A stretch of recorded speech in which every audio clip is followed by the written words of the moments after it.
La economía prehispánica y su estructura.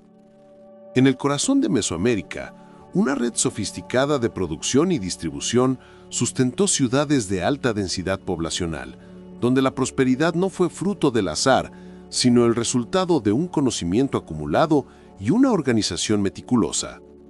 Estas condiciones permitieron que comunidades enteras florecieran en entornos considerados inhóspitos, convirtiendo humedales en fuentes de alimento constante y sostenible. La capacidad de gestionar recursos con precisión no solo garantizó la supervivencia, sino que también impulsó la expansión de poderes políticos más allá de sus límites naturales. Este sistema se expresó en prácticas agrícolas que aprovechaban cada recurso disponible, desde el agua hasta el lodo lacustre, creando parcelas flotantes que producían múltiples cosechas al año. Estas técnicas no solo alimentaban a miles de personas, sino que generaban excedentes que alimentaban redes comerciales extensas. Granos, textiles y herramientas circulaban entre regiones distintas, intercambiándose por materias primas escasas como obsidiana, sal y plumas de quetzal. Estos intercambios no eran aleatorios, seguían rutas establecidas y reglas compartidas que mantenían el orden entre pueblos diversos. Las actividades comerciales se concentraban en mercados públicos donde autoridades supervisaban precios, calidad y acceso, asegurando que los bienes llegaran a quienes los necesitaban sin generar desigualdades extremas. Este modelo de control centralizado permitía redistribuir los excedentes de forma estratégica, fortaleciendo la cohesión social y la lealtad hacia las élites. Las transacciones no siempre requerían moneda. Muchas veces se basaban en trueque o en obligaciones recíprocas que reforzaban vínculos comunitarios y jerárquicos. El sistema funcionaba como una red viva, ajustada por necesidades locales y exigencias imperiales. La acumulación de riqueza no dependía únicamente del comercio, sino también de un mecanismo de exigencias impuestas a territorios sometidos. Estas contribuciones, en forma de alimentos, artesanías o mano de obra, consolidaban una relación de dependencia que vinculaba a provincias lejanas con el núcleo central. Los registros históricos y los códices indígenas revelan listas detalladas de lo que cada región debía entregar, evidenciando una administración meticulosa. Esta práctica no era meramente extractiva, también servía para integrar culturas diversas bajo una misma estructura de responsabilidades. Los efectos de este modelo trascendieron lo económico, influyendo en la organización del espacio urbano, la división del trabajo y hasta en las ceremonias religiosas que celebraban la fertilidad y el orden. Las festividades estaban ligadas a ciclos productivos, y los sacerdotes desempeñaban funciones que iban más allá de lo espiritual, actuando como gestores de recursos y cronistas de rendimientos. Esta fusión entre lo sagrado y lo material reflejaba una visión del mundo donde lo productivo era sagrado por naturaleza. Estos patrones no surgieron de la nada, fueron el resultado de siglos de experimentación, adaptación y aprendizaje colectivo. Su legado perdura en formas modernas de organización comunitaria, en técnicas agrícolas aún utilizadas en zonas rurales y en la memoria cultural que valora la colaboración sobre la competencia. Comprender esta realidad es clave para interpretar muchas de las dinámicas sociales actuales, donde las raíces del pasado aún respiran en las prácticas cotidianas. Lo que se desarrolló en estos territorios no fue un simple sistema de intercambio, sino una forma de vida profundamente articulada, cuyos principios desafían nociones simplistas sobre civilizaciones precolombinas. En los capítulos siguientes exploraremos cómo esta estructura se reflejaba en la vida diaria de sus habitantes, cómo se organizaban sus hogares, sus jornadas y sus relaciones personales bajo un orden tan riguroso como eficaz. La vida cotidiana de Tenochtitlán. En la ciudad más grande del continente en su época, la vida se organizaba con una precisión que reflejaba siglos de adaptación social y técnica. Cada habitante tenía un rol definido por su linaje, sus habilidades y su compromiso con la comunidad. Los hogares se agrupaban en barrios llamados calpulli, unidades autónomas que administraban el acceso a tierras cultivables, escuelas y servicios colectivos. Al amanecer, las jornadas comenzaban con la preparación de alimentos, el tejido de telas y el traslado de mercancías por canales que unían los sectores de la urbe. Estas actividades no eran tareas menores, sino cimientos del orden imperial, que garantizaban la estabilidad y el flujo constante de recursos.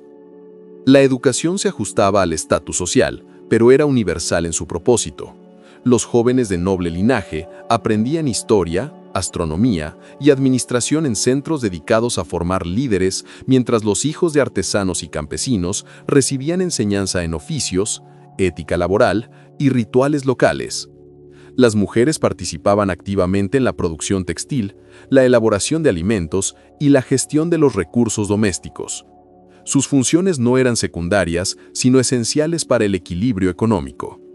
Esta división del trabajo no imponía jerarquías de inferioridad, sino una complementariedad funcional que fortalecía la cohesión social y la resiliencia colectiva. El comercio centralizaba su dinámica en el mercado de Tlatelolco, donde diariamente convergían miles de personas y productos provenientes de regiones lejanas: maíz, cacao, plumas de quetzal, sal, obsidiana y cerámica. Las transacciones se efectuaban mediante trueque o con granos de cacao como unidad de valor, un sistema atestiguado en crónicas españolas y códices como el Mendoza. Autoridades designadas vigilaban los precios y sancionaban fraudes, lo que revela una estructura regulatoria avanzada para su tiempo. Este intercambio no solo sostenía la economía, sino que también permitía el flujo de ideas, técnicas y costumbres entre distintos grupos étnicos. Las ceremonias religiosas, ligadas a ciclos astronómicos y mitos fundacionales, se entrelazaban con la rutina diaria. Ofrendas, danzas y ayunos no eran eventos aislados, sino momentos que reforzaban la unidad comunitaria y legitimaban las estructuras de poder. Los templos, ubicados en el corazón ceremonial, funcionaban como centros de almacenamiento, enseñanza y justicia. La participación en estos rituales era obligatoria y simbólica, expresando una visión del mundo donde lo sagrado y lo terrenal no tenían fronteras claras. Estos patrones no surgieron por azar, sino como resultado de un conocimiento acumulado durante generaciones.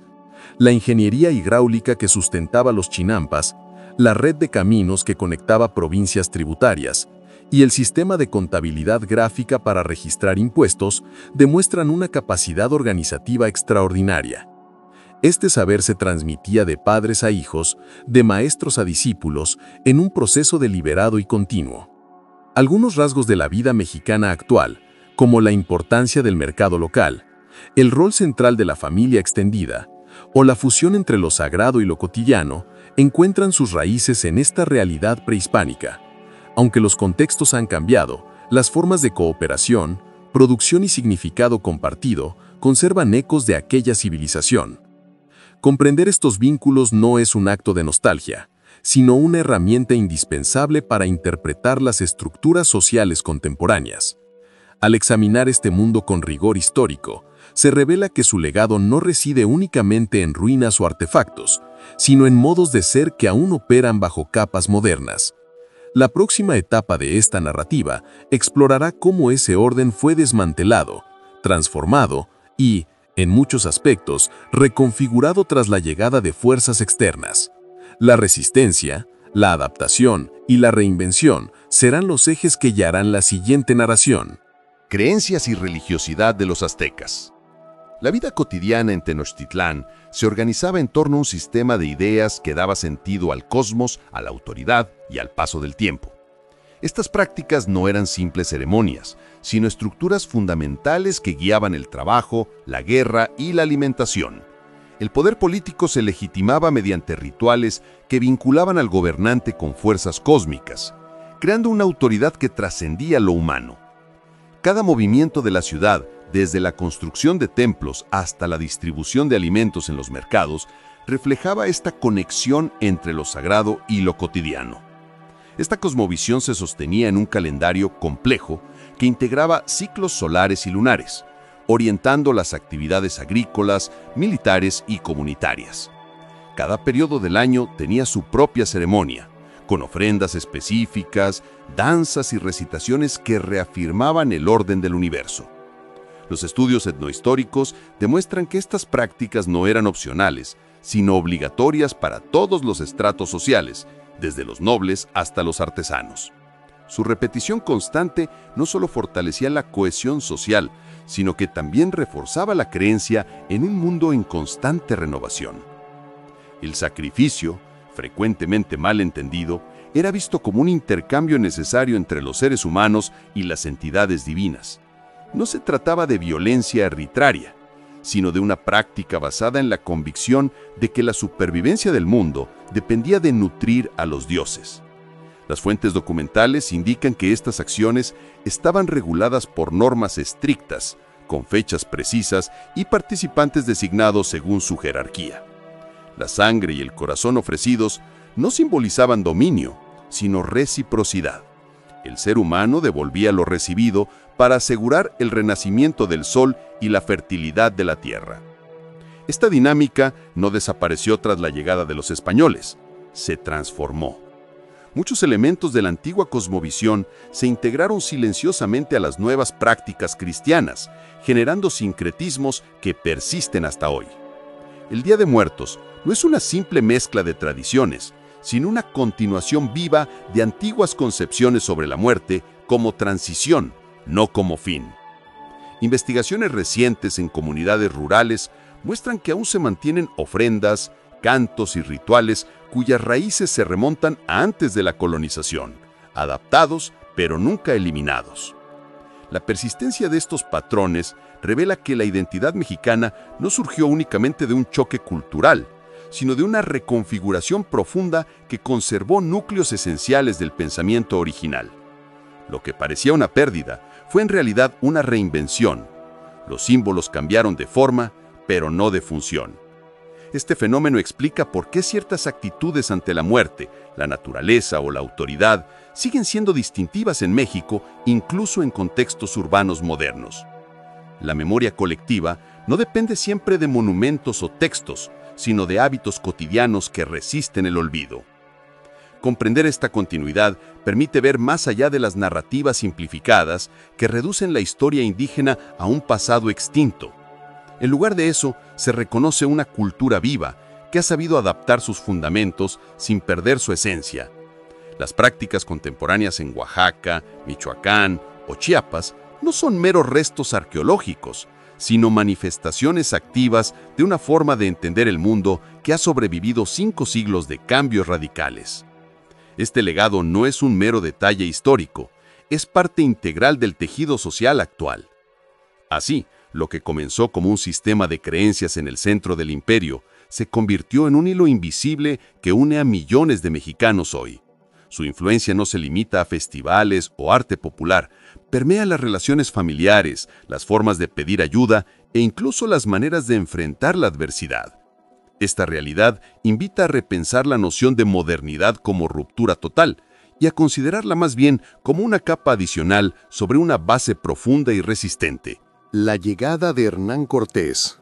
En el siglo XVI, una expedición mal entendida como una simple invasión desembarcó en las costas del Golfo de México, impulsada por la búsqueda de riquezas, poder y expansión imperial. Lo que comenzó como una misión marginal se convirtió en un punto de inflexión que transformaría para siempre el curso de un continente.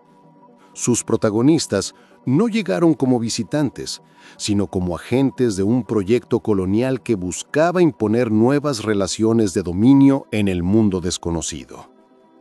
Su presencia marcó el inicio de un cambio profundo cuyas consecuencias aún resuenan en las estructuras sociales y culturales de México. Este proceso no dependió únicamente de la fuerza militar, sino de una red compleja de alianzas, desconfianzas y oportunidades aprovechadas por quienes conocían las tensiones internas del territorio. Pueblos sometidos por los mexicas vieron en los recién llegados una posibilidad de liberación, aunque muchos no comprendieron plenamente las implicaciones a largo plazo. Estas decisiones tácticas desestabilizaron el equilibrio de poder existente, fragmentaron la resistencia colectiva y abrieron brechas que facilitaron el avance hacia el corazón del imperio. La capacidad para manipular estas divisiones fue tan decisiva como cualquier arma o estrategia bélica. Los instrumentos tecnológicos que acompañaron a estos viajeros, armas de fuego, caballos, armaduras metálicas, generaron asombro y temor entre quienes nunca antes los habían visto.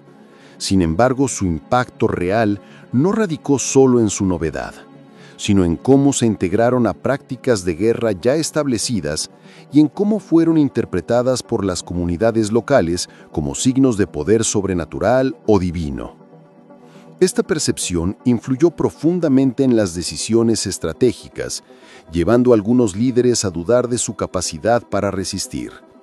Las crónicas escritas por quienes participaron en estos eventos revelan una mezcla de admiración, confusión y cálculo político que desafía la narrativa simplista de una conquista rápida y absoluta. El desarrollo de estos acontecimientos no fue lineal ni predecible.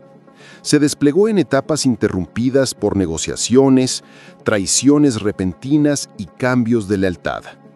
Las ciudades no cayeron por asedios directos, sino tras largos periodos de tensión, escasez y desgaste psicológico. El sitio final a Tenochtitlán fue el resultado de años de acumulación de presión, no de un solo golpe decisivo. Estos eventos reflejan una realidad más cercana a una guerra civil con intervención externa que a una invasión convencional. La resistencia persistió incluso cuando la ciudad parecía perdida, demostrando que la caída no significó el fin del propósito ni de la memoria colectiva. Lo ocurrido en esos años sentó las bases para un orden completamente nuevo, donde las instituciones autóctonas fueron reemplazadas por sistemas administrativos foráneos, pero sin eliminar del todo las formas antiguas de organización. Las estructuras económicas, religiosas y sociales se entrelazaron de manera inesperada, creando híbridos que persisten hasta hoy. Este fenómeno no puede entenderse como un reemplazo total, sino como una reconfiguración profunda donde lo viejo se adaptó, se ocultó o se transformó para sobrevivir bajo nuevas reglas. La historia que se cuenta aquí no es solo la de un hombre o una batalla, sino de un cambio sistémico que redefinió identidades, territorios y formas de vida. Las decisiones tomadas en ese momento tuvieron efectos que trascendieron generaciones, moldeando relaciones de poder que aún hoy se manifiestan en desigualdades, lenguas y tradiciones cotidianas. Lo que comenzó como una expedición se convirtió en un punto de inflexión cuyas ramificaciones continúan siendo objeto de estudio y reflexión. La resistencia indígena y sus repercusiones. Ante la imposición de nuevas estructuras de poder, muchas comunidades no aceptaron su aniquilación con pasividad. En lugar de sucumbir, desarrollaron estrategias sutiles para conservar lo esencial: sus lenguas, rituales, sistemas agrícolas y formas de organización comunal.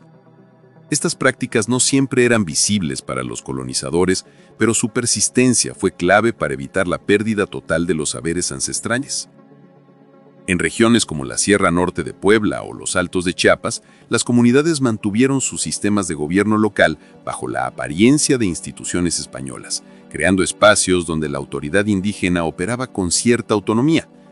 Esta adaptación no fue debilidad, sino una forma inteligente y deliberada de supervivencia cultural. Los cambios en el uso del territorio, la reorganización del trabajo y la imposición del catolicismo generaron tensiones que estallaron en movimientos abiertos, como el levantamiento de Mixtón o las insurrecciones tzeltales. Aunque estas rebeliones fueron reprimidas con violencia, las comunidades continuaron ejerciendo su influencia a través de acciones cotidianas, celebrando fiestas en fechas vinculadas a los ciclos agrícolas, transmitiendo oralmente mitos y leyendas o utilizando medicinas tradicionales junto a los tratamientos europeos. Estas acciones, que parecían insignificantes, tejieron una red de resistencia silenciosa que desafiaba la homogenización forzada. En muchos pueblos, los curas españoles terminaron por incorporar elementos locales en sus sermones, reconociendo implícitamente que la conversión no podía lograrse sin algún grado de fusión cultural. Este proceso de negociación no fue un fenómeno aislado, sino una respuesta sistémica que transformó profundamente la estructura social del virreinato. Las élites indígenas aprendieron a moverse entre dos mundos, Acudían a los tribunales coloniales para defender sus tierras, reclamaban derechos bajo las leyes españolas y, al mismo tiempo, mantenían consejos de ancianos que resolvían asuntos internos. Esta dualidad permitió que muchas comunidades conservaran su identidad colectiva sin romper formalmente con el orden colonial. Estudios recientes sobre archivos notariales revelan que más del 60% de las disputas territoriales en el siglo XVII se resolvieron mediante acuerdos que reconocían derechos indígenas previos, lo cual demuestra una capacidad de negociación mucho mayor de lo que se creía tradicionalmente. El legado de estas estrategias trasciende el periodo colonial. Las formas de organización comunitaria, la defensa colectiva de la tierra y la valoración de la sabiduría oral son rasgos vivos en numerosas regiones mexicanas contemporáneas. La resistencia no solo evitó la extinción cultural, sino que sentó las bases para futuros reclamos de autonomía y reconocimiento. Hoy, cuando comunidades rurales exigen el derecho a la consulta previa o protegen sus bosques contra proyectos extractivos, actúan dentro de una tradición histórica que se remonta a siglos atrás. Esta continuidad no es casual, es herencia activa. La forma en que las sociedades originarias respondieron a la dominación revela una inteligencia política profunda. No se trató de una lucha entre vencedores y vencidos, sino de un proceso complejo donde la supervivencia dependió de la capacidad de reinterpretar, reconfigurar y reivindicar lo propio dentro de un marco ajeno. Este tipo de dinámica explica por qué muchas tradiciones, consideradas hoy folclóricas, tienen raíces profundas en prácticas de resistencia silenciosa. Su persistencia demuestra que la identidad no se impone desde arriba, se construye desde abajo con paciencia y determinación. Impacto de la colonización en la sociedad. La imposición de nuevas estructuras de poder transformó por completo los modos de vida que durante siglos habían sostenido a las comunidades indígenas. La redistribución de la tierra bajo el sistema de encomiendas concentró riquezas y recursos en manos de unos pocos, mientras que los pueblos originarios fueron desplazados a espacios marginales, privados de su autonomía económica y social. Esta reestructuración no solo alteró las formas de producción, sino que desarticuló redes de cooperación comunal que antes garantizaban la subsistencia colectiva. La pérdida del control sobre los recursos naturales generó una dependencia estructural que trascendió el periodo colonial y se arraigó en las dinámicas económicas posteriores. Este proceso se agravó con la llegada de enfermedades desconocidas en Mesoamérica, que diezmaron poblaciones enteras en pocas décadas. Estudios demográficos estiman que la población indígena cayó de entre 20 y 30 millones a menos de 3 millones en menos de 100 años. Tal reducción no solo debilitó las instituciones tradicionales, sino que también creó vacíos sociales que el nuevo orden colonial intentó llenar con modelos foráneos. Las comunidades sobrevivientes se vieron obligadas a reconfigurar sus prácticas cotidianas, adaptándose a una realidad donde el trabajo forzado y la supervisión religiosa se convirtieron en normas impuestas. Simultáneamente, surgieron nuevas formas de identidad que mezclaron elementos culturales de distintas raíces. El sincretismo religioso permitió que rituales ancestrales persistieran bajo la apariencia de devociones católicas, dando origen a expresiones únicas como las fiestas de Día de Muertos o las danzas ceremoniales vinculadas a santos locales. Estas prácticas no fueron simples supervivencias, sino estrategias activas de resistencia cultural que preservaron saberes y cosmovisiones bajo capas externas aceptables para las autoridades coloniales. Esta dinámica revela que la opresión no siempre produce sumisión total, sino también innovación simbólica y adaptación creativa. La jerarquía social impuesta por los conquistadores dio origen a una compleja red de categorías basadas en linaje y origen étnico, conocida como el sistema de castas. Esta estructura no solo clasificaba a las personas según su ascendencia, sino que también determinaba su acceso a la educación, al trabajo y a la justicia. Los mestizos, aunque ocupaban posiciones intermedias, enfrentaron barreras legales y sociales que limitaban su movilidad. Aunque este orden pretendía ser rígido, en la práctica existían múltiples formas de evasión, negociación y redefinición personal que desafiaron sus límites desde dentro. Las consecuencias de esta reestructuración social no se limitaron al siglo XVI. Las desigualdades institucionalizadas durante ese periodo sentaron las bases para patrones persistentes en la distribución de riqueza y oportunidades. Investigaciones recientes muestran que en las regiones con mayor presencia colonial directa aún presentan índices más altos de pobreza y menor acceso a servicios básicos. Este legado no es meramente histórico, es geográfico, económico y culturalmente arraigado. La memoria colectiva de estas transformaciones sigue influyendo en cómo se perciben el poder, la pertenencia y el derecho en la sociedad actual. La emergencia de una identidad híbrida, lejos de ser un proceso lineal o pacífico, fue el resultado de tensiones constantes entre imposición y adaptación. Las voces indígenas, aunque silenciadas en los registros oficiales, dejaron huellas profundas en el lenguaje, la alimentación y los ciclos festivos que hoy definen lo mexicano. Estas manifestaciones no son reliquias del pasado, sino vivencias activas que continúan renovándose. Comprender esta herencia compleja es clave para interpretar los desafíos contemporáneos relacionados con la equidad y la representación cultural.